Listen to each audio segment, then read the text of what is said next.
Hello students, welcome in look and learn classes. आज हम NCERT class 10 science का chapter 9 जिसका नाम है हेरिडिटी एंड इवोल्यूशंस को पढ़ेंगे। और वीडियो के पार्ट 15 के अंदर भी हम इवोल्यूशन का जो स्पीसिएशन का टॉपिक है वो ही क्या करेंगे, मतलब उसकी आगे पढ़ेंगे। ओके, स्पीसिएशन के अंदर जो हमारा सेकंड टॉपिक है वो है नेचुरल सिलेक्शंस। तो वीडियो के इस पार्ट के अंदर इसको डिटेल से समझते हैं। ओके, सबसे पहले यहाँ पे लिखा है चार्ल्स डार्विन। चार्ल्स डार्विन कौन थे, इनके बारे में पढ़ना इसीलिए जरूरी है कि इन्होंने इवोल्यूशन के अंदर जो नेचुरल सिलेक्शंस जो होता है उसकी थ्योरी को क्या किया था, बताया था। Okay, Charles Darwin also called father of evolution was an English naturalist and biologist. जो चार्ल्स डार्विन है वो क्या है, उनको फादर ऑफ इवोल्यूशंस कहा जाता है, मतलब इवोल्यूशंस का फादर कहा जाता है। ओके, और वो क्या है, एक नेचुरलिस्ट और बायोलॉजिस्ट है। मतलब नेचुरलिस्ट वो होते हैं जो नेचर के बारे में क्या करते हैं, स्टडी करते हैं, और बायोलॉजिस्ट वो होते हैं जो नेचर के अंदर जो ऑर्गेनिजम्स होते हैं उसके बारे में स्टडी करते हैं। तो इन्होंने नेचर के अंदर जो ऑर्गेनिजम्स होते हैं उनका इवोल्यूशंस जो होता है वो किस प्रकार से होता है, उसके बारे में इन्होंने क्या करी थी, बहुत ही डिटेल स्टडी करी थी। इसीलिए उन्होंने मतलब उनको क्या कहा जाता है, फादर ऑफ इवोल्यूशंस कहा जाता है। 5 years expeditions in a ship called HMS, okay, Beagle to Galapagos island help him right his theory of evolutions. मतलब उन्होंने क्या करा था कि मतलब कैसे ये मतलब उन्होंने स्टडी स्टार्ट की, किस तरीके से उनके मतलब इवोल्यूशंस की जो थ्योरी है उन्होंने लिखा उसको। तो उसके लिए उनको क्या एक्सपीरियंस होना चाहिए, तो उन्होंने वो क्या कर रहे थे, एक शिप के अंदर वो क्या कर रहे थे, उस शिप का नाम क्या था, HMS बैंक। ओके, इसके अंदर क्या कर रहे थे, वो 5 साल तक उन्होंने क्या किया, मतलब ट्रेवल किया पूरे अर्थ का।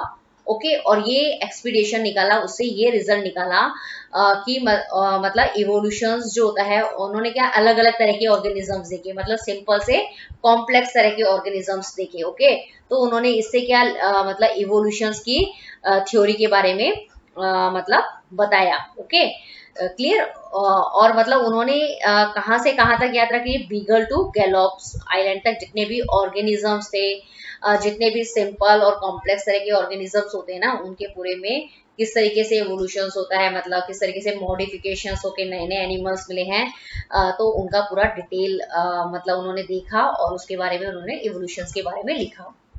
In 1859, he published a book called Origin of Species, in which he put the theory of evolution in detail. फिर उन्होंने क्या करा, 1859 के अंदर क्या करा, एक बुक लिखी। उस बुक का नाम क्या है, ओरिजिन ऑफ स्पीशीज। ओके, और उस बुक के अंदर क्या है, पूरी की पूरी इवोल्यूशन की थ्योरी है, और वो भी क्या है, एकदम डिटेल के अंदर की। इस तरीके से डिटेल का मतलब ये होता है कि उन्होंने ये समझा है कि किस तरीके से सिंपल ऑर्गेनिजम्स आए, सिंपल ऑर्गेनिजम्स के बाद में किस तरीके से मॉडिफिकेशंस हुआ, और मॉडिफिकेशंस होने के बाद में क्या बने, कॉम्प्लेक्स ऑर्गेनिजम्स का जो है वो फॉर्मेशन हुआ। तो फॉर्मेशन होने का मतलब हुआ कि स्पीशीज का ओरिजिन जो है वो अर्थ पे किस तरीके से हुआ, वो पूरा इस बुक के अंदर क्या है, उन्होंने डिस्क्राइब किया है। Okay, clear. अब अब देखते हैं नेचुरल सिलेक्शंस क्या होता है। Natural selection, it is the phenomena by which a favourable trait in a population of a species is selected. मतलब जो नेचुरल सिलेक्शन जो होता है वो एक फिनोमिना, फिनोमिना का मतलब एक प्रोसेस होता है जिसके अंदर क्या होता है कि जो पॉपुलेशन मतलब जो स्पीशीज की जो पॉपुलेशंस जो होती है उसके अंदर जो फेवरेबल ट्रेड्स जो होता है वही क्या होता है, सेलेक्टेड होता है। ओके, इसका कहने का मतलब होता है कि जैसे एक पॉपुलेशंस है, उस पॉपुलेशंस के अंदर क्या है, स्पीशीज, मतलब आपने ले ली फ्रॉग की स्पीशीज ले ली। ओके, और उस फ्रॉग की स्पीशीज जो होगी वो भी क्या होगी, मतलब अलग अलग तरह के क्या है, फ्रॉग्स हैं। सॉरी, आप फ्रॉग ले लिया आपने सपोज, ठीक है, तो ग्रीन कलर के फ्रॉग हैं, रेड कलर के फ्रॉग हैं, पर्पल कलर के फ्रॉग हैं। लेकिन यदि सपोज मतलब लेकिन जो सबसे ज्यादा नेचर के अंदर क्या होगा, मतलब नेचर के अकॉर्डिंग अडेप्टेड होगा, मतलब नेचर के हिसाब से फेवरेबल होगा, वही स्पीशीज क्या होगी, मतलब नेचर के अंदर क्या करती है, सर्वाइव करती है। और उसके अलावा जो दूसरी स्पीशीज जो होती है वो धीरे धीरे क्या होती है, एक्सटिंक्ट होती जाती है, मतलब खत्म होने की उस पे कगार पे आ जाती है। ओके, तो इसी को ही हम कहते हैं natural selections. Changing natural conditions exert equal pressure on all the existing species. अब क्या होता है कि जब नेचुरल मतलब जब नेचर के अंदर जो कंडीशंस जो होती है, नेचुरल कंडीशन के अंदर चेंज होने का मतलब होता है कि कोई भी डिजास्टर आ गया, सपोज जैसे फ्लड आ गया या कोई भी अर्थक्वेक आ गया या फिर कभी बारिश नहीं होती है, तो उसकी वजह से जो पॉपुलेशंस के अंदर जितनी भी स्पीशीज रहती है उसके ऊपर इफेक्ट जो होता है उस नेचुरल कंडीशन का, वो इक्वल रूप से ही क्या पड़ता है, उन सारी स्पीशीज के ऊपर पड़ता है। ओके, द स्पीशीज और organisms which are better adapted to the changing conditions survive and reproduce, that is selected by nature। मतलब जो populations के अंदर जो species जो होती है या जो organisms जो होते हैं वो यदि natural conditions के अंदर change जो होता है ना उसके हिसाब से अगर वो अच्छे तरीके से adapted हो जाते हैं तो वो क्या होते हैं, वो स्पीशीज जो होती है वो सरवाइव कर जाती है। और सरवाइव करने के बाद में क्या होता है, वो क्या करते हैं, एक दूसरे से इंटरब्रीड या फिर एक दूसरे के साथ करते हैं, वो क्या करते हैं, रिप्रोड्यूस करते हैं। ओके, तो उससे क्या होती है कि उनकी जो स्पीशीज जो होती है वो क्या होती है, इंक्रीज होती जाती है। और जैसे जैसे स्पीशीज इंक्रीज होती जाती है तो उसके अंदर क्या होता है, जेनेटिक वेरिएशंस भी क्या होते हैं, बढ़ते जाते हैं। और मतलब क्या होता है कि नई स्पीशीज जो होती है वो बनती जाती है। ओके, और वही स्पीशीज जो होती है वो क्या होती है, नेचर के अंदर क्या करती है, एग्जिस्ट करती है। मतलब जो स्पीशीज नेचर के द्वारा सेलेक्ट होती है ना, मतलब नेचुरल कंडीशंस के अंदर अडेप्ट हो जाती है, वही क्या होती है, नेचर के अंदर सेलेक्ट होती है और वो एक्सटिंक्ट मतलब एग्जिस्ट करती है अर्थ के ऊपर। ओके, लेकिन जो स्पीशीज और organisms which can not adapt perish, that is rejected by nature. लेकिन जो मतलब पॉपुलेशन के अंदर जो स्पीशीज या जो ऑर्गेनिजम्स जो हैं, यदि वो नेचर के हिसाब से क्या होते हैं, मतलब यदि नेचुरल कंडीशन मतलब एनवायरनमेंट के अंदर कोई भी नेचुरल कंडीशन के अंदर चेंजेस आता है, ओके, अगर वो उसके हिसाब से अडेप्ट नहीं हो पाते हैं तो वो क्या हो जाती है, स्पीशीज जो होती है वो नेचर के द्वारा रिजेक्ट हो जाती है या फिर उसके अंदर एलिमिनेट हो जाती है। मतलब एलिमिनेट और रिजेक्ट होने का मतलब होता है कि वो खत्म हो जाती है, डाई आउट हो जाती है। ओके, तो इस तरीके से ये बताया गया है कि यदि जो स्पीशीज नेचुरल कंडीशंस के हिसाब से अडेप्ट होती है वो ही नेचर के अंदर क्या होती है, सेलेक्ट होती है। ओके, और वही मतलब आगे चल के क्या बनाती है, न्यू स्पीशीज का फॉर्मेशंस करने में हेल्प करती है। क्लियर, तो ये होता है यहाँ पे नेचुरल कंडीशन। इसमें ये पूछा जाता है कि नेचुरल कंडीशंस क्या होता है, इसको आप एक्सप्लेन करो, तो आपको ये पूरा प्रोसेस बताना पड़ता है। Okay,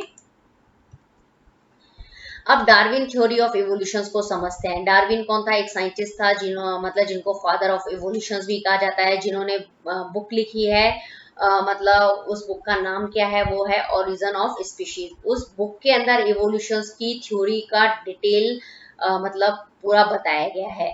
according to Darwin's theory of natural selections, organisms produce more offspring than they need for their existence। मतलब इसके अंदर मतलब जो डार्विन की थ्योरी जो है वो किसके ऊपर बेस्ड है, नेचुरल सिलेक्शन के ऊपर बेस्ड है। ओके, इसके अंदर क्या करते हैं कि जो ऑर्गेनिजम्स जो होते हैं वो क्या करते हैं, यदि उनको अपनी एग्जिस्टेंस को बनाए रखना है तो वो क्या करते हैं, ज्यादा से ज्यादा क्या करते हैं, ऑफस्प्रिंग जो होते हैं वो प्रोड्यूस करते हैं। उससे क्या होगा कि उनकी जो पॉपुलेशन जो होगी वो इंक्रीज होगी। ओके, पॉपुलेशन जब इंक्रीज होगी मतलब तो उसके अंदर क्या होंगे, वेरिएशंस डेवलप होंगे। वेरिएशन से क्या होगी, नई स्पीशीज जो होगी उसके फॉर्मेशन होने के चांसेस जो होते हैं वो ज्यादा रहते हैं। Clear, they compete among themselves and fight with the environmental factors for their various need in life। अब जब पॉपुलेशंस के अंदर क्या हो रहा है कि मतलब ऑफस्प्रिंग बहुत ज्यादा मात्रा में बन रहे हैं, तो मतलब उससे क्या होता है कि जो पॉपुलेशंस के अंदर जो इंडिविजुअल्स है या जो ऑर्गेनिजम्स होते हैं उनके बीच में क्या होता है, कॉम्पिटिशन्स बढ़ जाता है। ये कॉम्पिटिशन्स किसके लिए होता है, उनकी लाइफ के अंदर जो मतलब जो वेरियस तरह की नीड्स होती है, मतलब खाना है, रहना है, मतलब खाने के लिए, रहने के लिए, पानी के लिए क्या होती है, मतलब ये जितने भी एनवायरमेंटल फैक्टर्स होते हैं उनके लिए क्या हो जाता है, मतलब फाइट जो होती है उनके लिए, संघर्ष जो होता है वो एक दूसरे के बीच में क्या होती है, लड़ाई होना चालू हो जाती है। In the struggle for existence those with favourable variations continue to exist and those with unfavourable variations die out. मतलब इस लड़ाई के अंदर, इस स्ट्रगल के अंदर क्या होता है, मतलब एग्जिस्टेंस मतलब अपने को अर्थ के ऊपर बनाए रहने की जो लड़ाई है, स्ट्रगल है, उसके अंदर क्या कहते हैं, जो मतलब नेचर के हिसाब से क्या करते हैं, जो फेवरेबल वेरिएशंस होते हैं, मतलब फेवरेबल वेरिएशंस का मतलब ये होता है जो नेचर के हिसाब से अपने आप को अडेप्ट कर लेते हैं, उसको हम फेवरेबल वेरिएशंस करेंगे। वो क्या करेंगे, अपने आप को क्या करेंगे, अर्थ के ऊपर क्या करेंगे, मतलब बनाए रखेंगे। ओके, लेकिन जो अनफेवरेबल वेरिएशंस का मतलब ये होगा कि जो नेचर के हिसाब से क्या होगा, अडेप्ट नहीं हो पाएगा। ओके, जो पॉपुलेशंस के अंदर जो स्पीशीज, जो ऑर्गेनिजम्स जो होंगे वो नेचर को अपने मतलब नेचर के हिसाब से अडेप्ट नहीं हो पाएंगे, वो क्या हो जाएंगे, डाई आउट हो जाएंगे, मर जाएंगे। ओके, तो इस तरीके से ये बताया गया है कि 10 new species is formed by natural selection. तो फिर कैसे होगा, मतलब जो मर जाएगा उससे तो कोई लेना देना नहीं है, लेकिन जो अर्थ के ऊपर एग्जिस्ट कर रहा है, जो स्पीशीज अर्थ के ऊपर एग्जिस्ट कर रही है वो क्या करेगी, रिप्रोड्यूस करेगी, रिप्रोड्यूस करके क्या बनाएगी, नई स्पीशीज बनाएगी, नई जेनेटिक वेरिएशंस वाली स्पीशीज बनाएगी, और मतलब उससे क्या होगा, मतलब इसी को हम क्या बोलते हैं, जो नया स्पीशीज बनेगी उसी प्रोसेस को हम क्या बोलते हैं, स्पीसिएशन बोलते हैं। और ये जो स्पीसिएशन जो होता है वो नेचुरल सिलेक्शन के द्वारा ही होता है। क्यों, क्योंकि जो नई स्पीशीज जो बनती है वो अगर नेचर के हिसाब से अडेप्ट होती है तो ही क्या करती है, सरवाइव करती है। तो जो न्यू स्पीशीज का जो बनना होता है वो नेचुरली क्या होता है, सेलेक्टेड होता है, इसीलिए इसको बोलते हैं नेचुरल सिलेक्शंस। ओके, तो इसके अंदर आपको ये क्वेश्चंस पूछा जाता है यहाँ से कि मतलब जो डार्विन की जो थ्योरी है इवोल्यूशंस की, वो नेचुरल उसके हिसाब से आप नेचुरल सिलेक्शन का जो कॉन्सेप्ट होता है उसको समझाइए। ओके, तो इसमें आपको ये पूरा प्रोसेस मतलब ये पूरा लिखना पड़ता है। ओके, अब आपके एग्जाम में पूछा जाता है कि नेचुरल सिलेक्शंस क्या है और नेचुरल सिलेक्शन को क्या करना है, आपको एग्जांपल से समझाना है। तो अब हम देखते हैं इसका एग्जांपल क्या है। A group of 12 red beetles live in green bushes and reproduce sexually so are likely to develop variations. Okay, मतलब क्या है कि मतलब एक पॉपुलेशन है, उसके अंदर आप सपोज मान लीजिए 12 क्या है आपके पास में रेड बीटल्स है। ओके, और वो जो रेड बीटल्स जो है वो किस तरह की बुशेस में रह रही हैं, उसका कलर मतलब ग्रीन बुशेज है। जनरली प्लांट जो होते हैं वो ग्रीन कलर के होते हैं, और वो जो बुशेज जो हो रही हैं मतलब वो क्या कर रही है, जो रेड कलर की बीटल्स हैं उनके अंदर क्या हो रहा है, सेक्सुअली रिप्रोडक्शन हो रहा है। सेक्सुअली रिप्रोडक्शन के अंदर क्या होता है कि जो वेरिएशंस जो होता है ना ऑफ स्प्रिंग के अंदर, वो डेवलप मतलब होता है, क्योंकि उसके अंदर क्या होते हैं कि दो पेरेंट्स जो होते हैं उसके दो मतलब जो जेनेटिक मटेरियल होता है उसके अंदर क्या होता है, एक्सचेंज होता है। एक्सचेंज होने की वजह से क्या होता है, वेरिएशंस आता है, और वेरिएशंस की वजह से क्या होता है,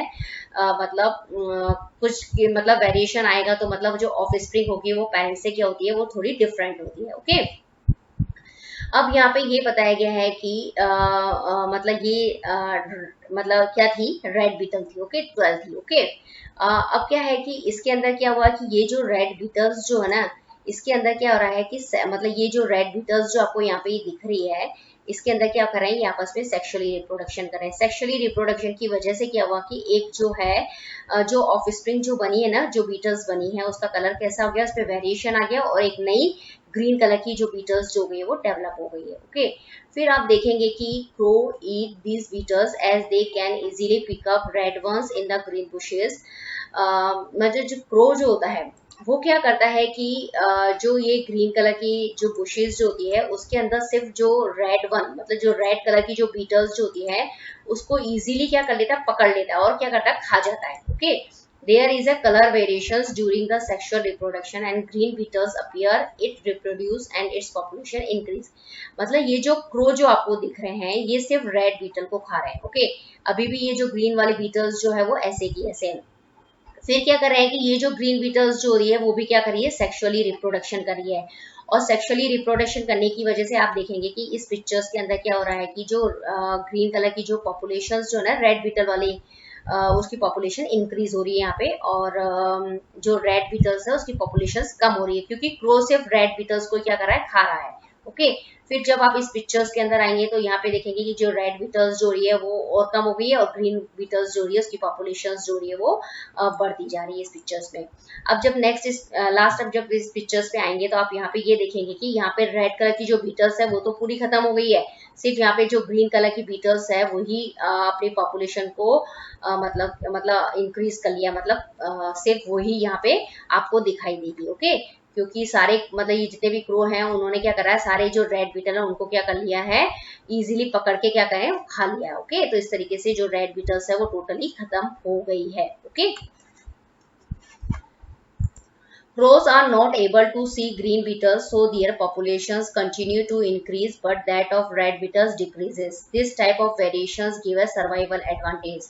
मतलब इसमें क्या है कि जो crows जो हैं वो क्या कर रहे हैं कि सिर्फ मतलब crows जो है वो green beetles को क्या कर रहे हैं, देख ही नहीं पा रहे हैं। क्यों?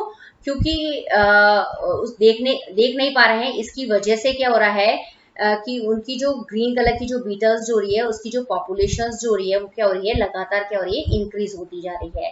लेकिन जो रेड बीटल्स जो है वो उनकी पॉपुलेशन डिक्रीज हो रही है। इसका रीजन मैंने आपको समझाया है। क्यों? अब this type of variations give a survival advantage, मतलब इसके अंदर क्या है कि जो कलर के अंदर जो वेरिएशंस आया है वो क्या शो करता है कि सर्वाइवल एडवांटेज शो करता है। मतलब ये देता है, किसको दे रहा है, ग्रीन कलर की बीटल्स को दे रहा है। ओके, तो अब हम देखते हैं कि कैसे green beetles got the survival advantage because they were naturally selected as they were not visible in green bushes. मतलब जो ग्रीन बीटल्स जो होती है उसको सर्वाइवल एडवांटेज मिला है। क्यों? क्योंकि उसका कलर क्या है, ग्रीन है, और जिस बुशेस के अंदर वो रह रहे हैं उनका कलर भी कैसा है, ग्रीन कलर है। ओके, तो इस ग्रीन कलर की वजह से बीटल्स का कलर कैसा है, ग्रीन है, बुशेस का कलर कैसा है, ग्रीन है। तो ये जो बीटल्स जो है वो उस ग्रीन नेचर के अंदर क्या कर रही है, क्रो को क्या है, दिख नहीं पा रही है। तो इसकी वजह से क्या कर रही है कि वो जो ग्रीन बीटल्स ही जो है वो नेचर के अंदर क्या हो गई है, मतलब अडेप्टेड हो गई है। और उस जब कोई स्पीशीज नेचर के हिसाब से अडेप्ट हो जाती है अच्छे तरीके से, वही स्पीशीज जो होती है वो नेचर के अंदर क्या करती है, सरवाइव करती है। ओके, कहने का मतलब वो जो ग्रीन कलर की बीटल्स जो होती है वो नेचुरली क्या हो गई है, सेलेक्टेड हो गई है। और जो स्पीशीज नेचुरली सेलेक्टेड होती है, जिसके अंदर नेचर भी उसको अपना लेता है उस स्पीशीज को, वही स्पीशीज जो होती है वो आगे जाके क्या करती है, सरवाइव करती है और न्यू स्पीशीज का फॉर्मेशन होता है, और इसी को हम बोलते हैं स्पीसिएशन।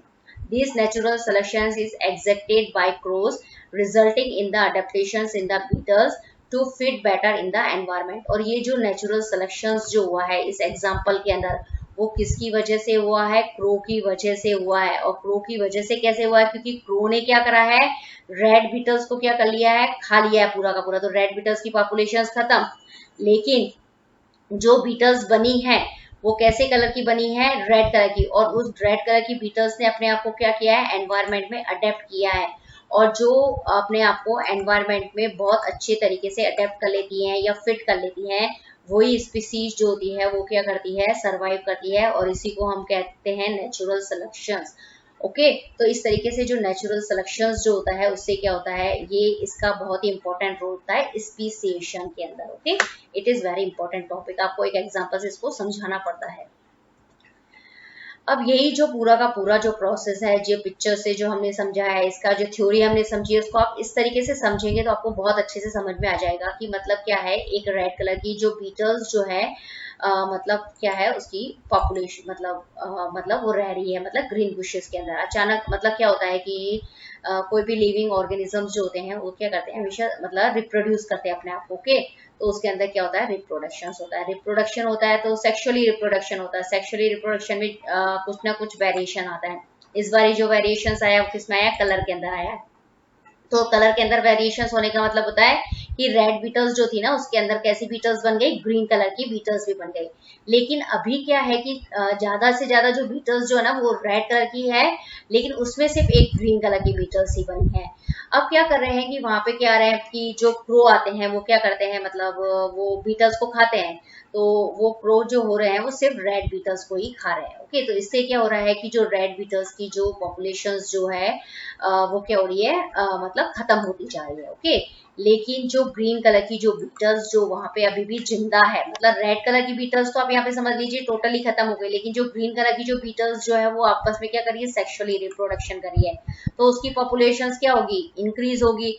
और इंक्रीज क्यों होगी, इसका रीजन ये बताया गया है कि crow could not feed on green beetles as they got camouflaged in green bushes, क्योंकि क्रो ने ग्रीन कलर की बीटल्स को नहीं खाया है, क्योंकि ग्रीन कलर की बीटल्स ने अपने आप को क्या करा है, छुपा लिया है, किसके अंदर, ग्रीन बुशेस के अंदर अपने आप को क्या करा है, छुपा लिया है। और इसी का ही यही मतलब इसकी वजह से ही क्या कर रहे हैं कि जो ग्रीन बीटल्स जो रही है वो सरवाइव कर रही है। तो नेचर मतलब उसको क्या मिला है, सर्वाइवल एडवांटेज मिला, लेकिन सर्वाइवल एडवांटेज किसके बेस पे मिला है, कलर वेरिएशन की वजह से मिला है। और ये कलर वेरिएशंस जो होता है वो उसके हिसाब से क्या हुए हैं, वो नेचुरली सेलेक्टेड। नेचुरली सेलेक्टेड का मतलब ये हुआ है कि कलर वेरिएशंस तो आया है, लेकिन उस कलर वेरिएशन के साथ साथ में उन्होंने अपने आप को क्या करा है, एनवायरमेंट के अंदर क्या किया है, अडेप्ट किया है। और अडेप्ट होने की वजह से क्या हुआ है, उनकी जो पॉपुलेशंस जो हुई है वो क्या हो गई, इंक्रीज हो गई है। और मतलब इस तरीके से क्या हुई कि मतलब नई स्पीशीज जो है वो ग्रीन, मतलब जो ग्रीन कलर की जो बीटल वाली जो नई स्पीशीज जो है उसका फॉर्मेशन जो है और वो मतलब वो आगे कंटिन्यू भी रहता है। ओके, इसी को हम बोलते हैं नेचुरल सिलेक्शंस। अब ये जो पिक्चर्स जो आप यहाँ पे देख रहे हैं वो भी नेचुरल सिलेक्शंस को शो करती है। इस पिक्चर्स में आप देखेंगे कि मतलब इस लीफ के ऊपर क्या है कि डिफरेंट डिफरेंट कलर की क्या है, बीटल्स रखी हुई है। उसमें देखेंगे आप बीटल्स का कलर कहीं का किसी का ग्रीन है, किसी का डार्क ग्रीन है और येलो है और ब्लैक कलर की है, सपोज आप ऐसे समझ लीजिए। ओके, तो इसमें क्या कर रहे हैं कि जो ये जो कैमिलियन है वो सिर्फ क्या कर रहा है, जो ग्रीन बीटल्स के अलावा जो डिफरेंट डिफरेंट कलर की जो बीटल्स है ना, जैसे ब्लैक है, ग्रीन है, उनको क्या कर रहा है, अपना प्रे बना रहा है, उनको ही खा रहा है। ओके, और तो बस लास्ट में क्या बच जाती है, ग्रीन कलर की जो बीटल्स होती है वही बच जाती है। तो कहने का मतलब ये है कि मतलब इनको जो है ये कैमिलियन क्यों नहीं खा रहा है, क्योंकि इसका कलर, इस बीटल्स का जो कलर है वो कैसा है, ग्रीन कलर का है। लीफ का कलर भी कैसा है, ग्रीन कलर का है। ओके, तो ये जो ग्रीन बीटल्स जो है वो इस लीफ के मतलब इन दोनों का कलर सेम होने की वजह से ये जो है एनिमल्स जो है वो इसको नहीं देख पा रहा है। और नहीं देख पाने की वजह से क्या है, मतलब ये इसके लीफ के अंदर क्या हो गई है, इसका मतलब कॉम्यूफ्लेज हो गया है। ओके, तो इसको क्या मिला है, मतलब इसके कलर के अंदर जो वेरिएशन है, जो ग्रीन कलर है वो इसको क्या दे रहा है, सर्वाइवल एडवांटेज जो है वो यहाँ पे मतलब दे रहा है। ओके, मतलब ग्रीन कलर के अंदर वेरिएशंस आया ना, तो उसकी वजह से ही इसने क्या करा, मतलब अपने आप को क्या करा, एनवायरनमेंट के अंदर अडेप्ट होती गई है और मतलब नेचर के अंदर क्या करने, मतलब हुई, सरवाइव हुई। ओके, और ये जो है वो मतलब इनका कलर ऐसा है कि मतलब ये जो है वो इसको इतनी आसानी से दिख रहा है, तो ये इनको इतनी आसानी से पिकअप कर रहा है, तो मतलब ये स्पीशीज जो है वो खत्म हो गई है। ओके, और ये एलिमिनेट हो गई है लास्ट में। ओके, तो इस तरीके से इस पिक्चर्स में नेचुरल सिलेक्शंस को हम देख रहे हैं कि मतलब ये कलर के अंदर वेरिएशंस आए ना, तो ये नेचर के द्वारा क्या हो गई, ये सेलेक्ट मतलब नेचर के अंदर अपने आप को अडेप्ट कर लिया। नेचर में अपने आप को अडेप्ट करने का मतलब ये भी हो सकता है कि नेचर ने क्या करा, इसको सर्वाइव करने का मौका दिया। तो वो सर्वाइव करने का मौका सिर्फ इसलिए दिया कि इसके कलर के वेरिएशन की वजह से, कलर ग्रीन था इस वजह से। तो इसी को हम क्या कहते हैं, नेचुरल सिलेक्शंस मेथड कहते हैं। और इसी के द्वारा क्या होती है, नई नई स्पीशीज जो होती है वो फॉर्म होती है। कई स्पीसिएशन के अंदर एक इम्पोर्टेंट रोल भी होता है। ओके, अब हम यहाँ देखेंगे कि ये तीन तरह, मतलब इस पिक्चर्स, ये जो पिक्चर्स जो होती है वो भी नेचुरल सिलेक्शंस को शो करती है। इस पिक्चर्स में तीन तरह की जिराफ आपको देखने मिलेंगे। एक तो ये छोटी गर्दन वाला है, फिर यहाँ पे जो जिराफ है इसकी थोड़ी बड़ी गर्दन है, और फिर ये जो जिराफ है इसकी गर्दन सबसे ज्यादा लंबी है। ओके। जब पहले के टाइम में ऐसा हुआ होगा कि जब अर्थ के ऊपर बारिश नहीं हुई होगी तो जो जमीन के ऊपर जो वेजिटेशन जो होती है ना, वो क्या हो गई, सूख गई होगी। सूखने की वजह से क्या होगा, उसको खाना नहीं मिला होगा। और ये जो ऊंचे पेड़ की जो पत्तियां, उनको ये खा नहीं सकता था क्योंकि इसकी जो गर्दन थी वो मतलब बहुत छोटी थी। तो ये क्या होगा, मतलब एनिमल्स जो, मतलब ये जो छोटी गर्दन वाले जो जिराफ है वो सर्वाइव नहीं कर पाए और मर गए। ओके। फिर इसके बाद नेक्स्ट थोड़ी बड़ी गर्दन वालों के साथ भी सेम यही प्रॉब्लम थी कि इनके पास भी इतनी लंबी गर्दन नहीं थी कि मतलब ये क्या कर सके, ऊंचे ऊंचे पेड़ की पत्तियों को अपना मतलब खाना बना, मतलब उनसे अपना खाना प्राप्त कर सके। तो ये भी जो है वो सर्वाइव करने के अंदर इनकेपेबल है। लेकिन इसके बाद में क्या हुआ कि मतलब ऐसे जिराफ पैदा हुए जिसकी गर्दन क्या थी, बहुत ज्यादा लंबी थी। ओके। तो लंबी होने की वजह से क्या हुआ कि ये जो पेड़ जो थे उनकी पत्तियों को मतलब क्या होना, अपना खाना बना लिया और मतलब फिर ये सरवाइव करने लगे। ओके। तो इसके अंदर इनको क्या सर्वाइवल एडवांटेज था, मतलब कि सर्वाइवल एडवांटेज ये मिला इनको कि लंबी गर्दन होने की वजह से इनको मतलब क्या मिला, मतलब नेचर के अंदर सरवाइव करने का मौका मिला। इन्होंने गर्दन को मतलब गर्दन के अंदर इनके वेरिएशंस आया, लंबी गर्दन वाले जिराफ पैदा हुए। और वो लंबी गर्दन वाले जिराफ जो है वो उन्होंने अपने आप को नेचर में अडेप्ट किया, या नेचर के हिसाब से अपने आप के अंदर अडेप्टेशंस लेके आए। और इसीलिए वो नेचर की वजह से क्या हुए, नेचर के अंदर सेलेक्ट हो गए। ओके। मतलब नेचर के अंदर रहने, मतलब रह पाए। ओके। तो इस तरीके से आज जो हम जो जिराफ देखते हैं वो क्या है, लंबी गर्दन वाले जिराफ ही हमें क्या मिलते हैं, देखने को मिलते हैं। कहने का मतलब ये होता है नेचुरल सिलेक्शन के अंदर सिर्फ वही स्पीशीज जो होगी वो अर्थ में सरवाइव करेगी जो अपने आप को नेचर के अंदर सरवाइव मतलब उसके हिसाब से अडेप्टेड होती है। और जो नहीं कर पाती है नेचर के हिसाब से अपने आप को सरवाइव उसके हिसाब से अडेप्टेड, वो क्या हो जाती है, एलिमिनेट हो जाती है, रिजेक्टेड हो जाती है और लास्ट में डाई आउट हो जाती है। ओके। तो इस तरीके से नेचुरल सिलेक्शन का जो ये पूरा कंसेप्ट है ये यहाँ पे खत्म होता है। Thank you very much.